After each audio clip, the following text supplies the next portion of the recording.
지금으로부터 약 2500년 전 한 사람이 발견한 아주 오래된 하지만 놀랍도록 현대적인 마음 사용 설명서가 있습니다. 그 발견의 여정 속으로 지금 바로 함께 들어가 보시죠. 아마 우리 모두가 매일같이 스스로에게 던지는 질문일 거예요. 아, 정말이지. 내 머릿속에서 벌어지는 이 전쟁, 대체 어떻게 하면 이길 수 있을까? 하고 말이죠. 바로 이 질문에 대한 답을 찾기 위해 모든 걸 버리고 길을 나선 한 사람이 있었습니다.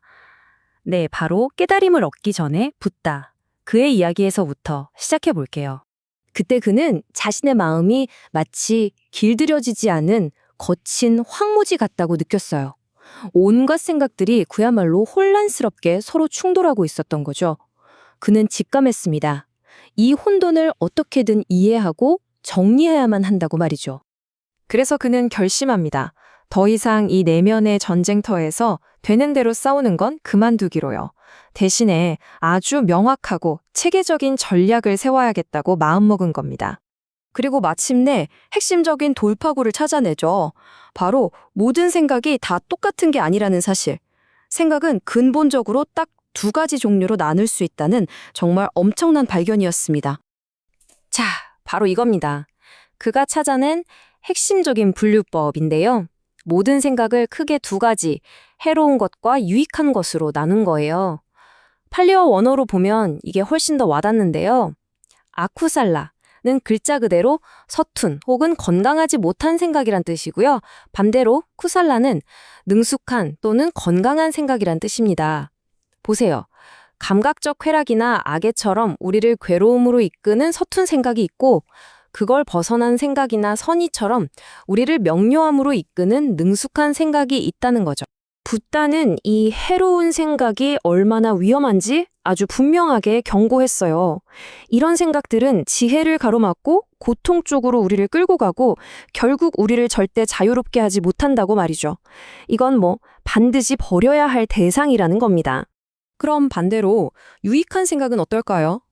이 생각들은 지혜를 쑥쑥 자라게 하고 마음을 명료하게 만들어서 우리를 자유로 곧장 이끌어준다고 했습니다.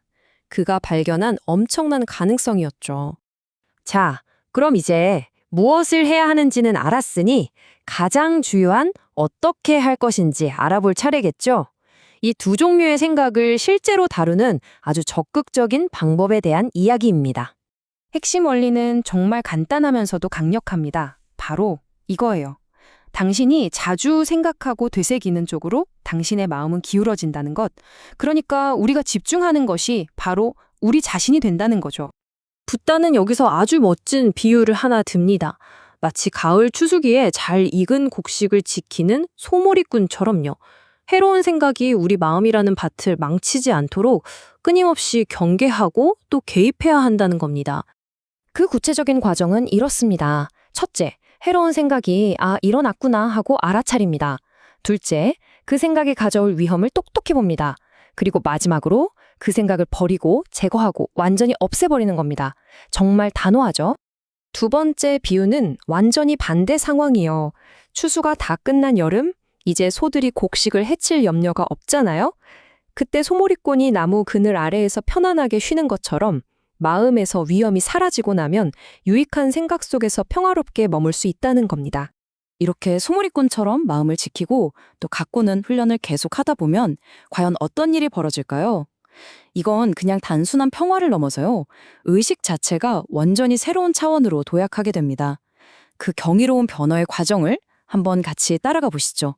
첫 번째 단계, 바로 초선입니다. 드디어 그 지긋지긋하던 내면의 전쟁이 멈춥니다. 해로운 생각들로부터 완전히 벗어난 그 고요함 속에서 마음은 난생 처음으로 순수한 희열과 즐거움으로 가득 차게 되죠. 혼돈이 사라진 자리에 찾아온 깊은 안도감, 바로 그런 느낌입니다.